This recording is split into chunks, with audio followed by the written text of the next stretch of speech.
التشكيلة المتوقعة للنادي الأهلي أمام نادي الزمالك النهاردة. إن شاء الله النادي الأهلي هي متوقعة الأقرب. إن شاء الله النادي الأهلي هيبدأ بمين بقى؟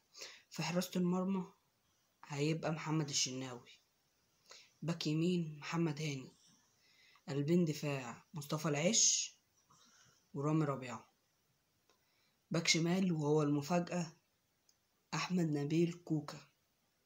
أنا بقولك أهو كولر هيحط في الباك الشمال بكرة أحمد نبيل كوكا. تمام. هنخش في خط الوسط، مروان عطية ده أساسي، أحمد رضا بعد المفاجأة اللي عملها قدام الإسماعيلي وقدامهم إمام عاشور. هيلعب بحسين الشحات، محمد عبد الله، ووسام أبو علي. ليه وسام أبو علي؟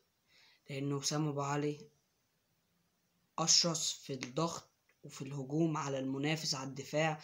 وسام أبو علي أشرس من جراديشار بينزل لتحت ياخد الكرة ويطلع، أما اللي هو عايز اللي يضغط، عايز اللي يخلص على طول، فيحط وسام أبو علي. ودي تبقى التشكيلة المتوقعة لمباراة الزمالك النهاردة.